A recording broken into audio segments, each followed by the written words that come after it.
नमस्कार। आज हम एक बहुत बड़े कॉन्सेप्ट को एक बहुत ही छोटी सी चीज से समझने वाले हैं। जी हाँ, मैं बात कर रहा हूँ बिजली की। और जानते हैं इसका राज किसमें छिपा है? एक मामूली से पेपर क्लिप में। तो सवाल यही है कि आखिर एक मामूली सा पेपर क्लिप जो अक्सर हमारे डेस्क पर यूं ही पड़ा रहता है, वो लाइट स्विच जैसी चीज के पीछे की साइंस को कैसे समझा सकता है? सुनने में थोड़ा अजीब है ना?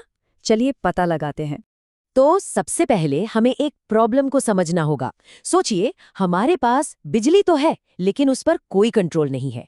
एक अनकंट्रोल्ड चिंगारी, बस। चलिए एक छोटा सा एक्सपेरिमेंट करते हैं मन में ही। एक बैटरी लीजिए, कुछ तारे और एक बल्ब। अब इनको जोड़ दीजिए। क्या हुआ? बल्ब जल गया। सब बढ़िया लग रहा है ना?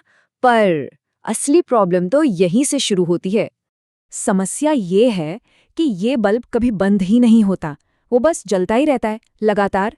मतलब बिजली का फ्लो रुक ही नहीं रहा। अब ये ना तो किसी काम का है और सच कहूं तो सेफ भी नहीं है। हमें इसे कंट्रोल करने का कोई तरीका चाहिए। तो देखिए, हमारा मिशन एकदम क्लियर है। एक तरफ है हमारी प्रॉब्लम, हमेशा जलता हुआ बल्ब, मतलब एक अनकंट्रोल्ड सर्किट। और दूसरी तरफ है हमारा गोल, एक ऐसा सिस्टम बनाना जहां हम अपनी मर्जी से बल्ब को ऑन और ऑफ कर सकें, मतलब एक कंट्रोल्ड सर्किट। तो चलिए अब इस प्रॉब्लम का सॉल्यूशन बनाते हैं। और मजे की बात यह है कि इसके लिए हमें किसी फैंसी लैब की जरूरत नहीं है। सारा सामान हमें अपने आसपास ही मिल जाएगा। ये देखिए, एक छठी क्लास की स्टूडेंट की टूल किट। इसमें क्या है? गत्ते का एक टुकड़ा, कुछ पीतल की पिन्स और हाँ, हमारा हीरो, एक पेपर क्लिप, साथ में बैटरी, बल्ब और तारें। ये दिखाता है कि कभी-कभी सबसे बड़े आइडियाज सबसे सिंपल चीजों से ही आते हैं। जिस स्टूडेंट ने ये प्रोजेक्ट बनाया, उसका कहना था, मुझे अपना स्विच बनाने में बहुत मजा आया, बस पेपर क्लिप को ठीक से लगाना थोड़ा मुश्किल था। और यही तो सीखने का मजा है ना? थोड़ी सी चुनौती और फिर उसे हल करने की खुशी। तो अब देखते हैं कि ये सब जुड़ा कैसे। असल में हम कर क्या रहे हैं? हम बिजली के रास्ते में एक तरह का ब्रिज बना रहे हैं। एक ऐसा पुल जिसे हम जब चाहें खोल सकें और जब चाहें बंद कर सकें। देखिए, बनाना बहुत आसान है। पहले गत्ते पर 2 पिन्स लगा दी, फिर एक पेपर क्लिप को थोड़ा मोड़कर एक पिन पर अटका दिया ताकि वो एक लीवर की तरह घूम सके।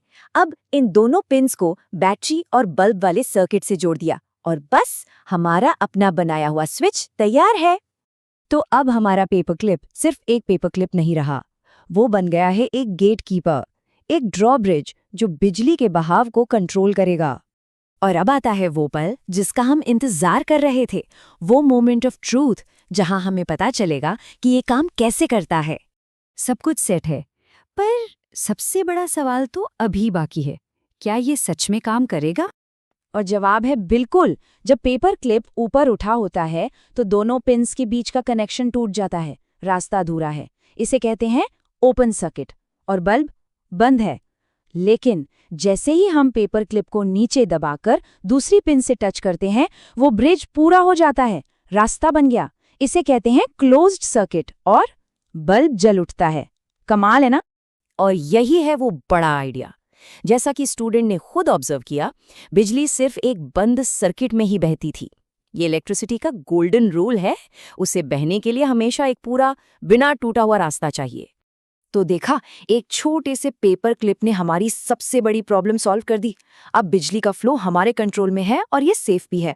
अच्छा, तो ये तो हुई एक गत्ते और पेपर क्लिप की कहानी। अब सवाल ये है कि इस छोटे से प्रोजेक्ट का हमारी असल दुनिया से क्या लेना देना है।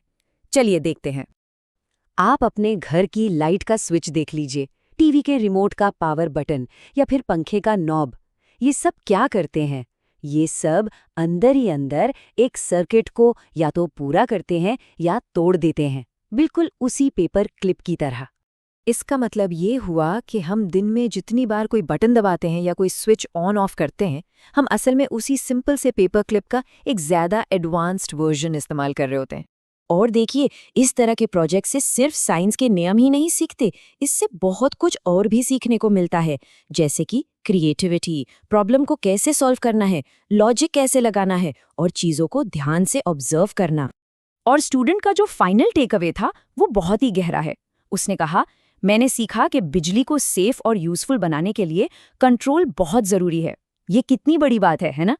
तो ये कहानी सिर्फ एक स्विच की नहीं थी, ये कहानी थी कंट्रोल की, प्रॉब्लम सॉल्विंग की और हमारी रोजमर्रा की जिंदगी में छिपी हुई छोटी छोटी मशीनों की।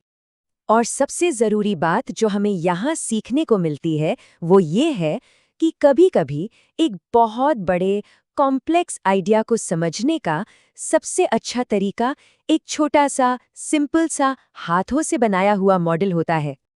तो मैं इस विश्लेषण को यहीं एक सवाल के साथ खत्म करना चाहूंगा। सोचकर देखिए, हमारे आसपास और कौन सी ऐसी सिंपल सी चीजें हैं जो हमारी दुनिया के बड़े बड़े राज खोलने का इंतजार कर रही हैं।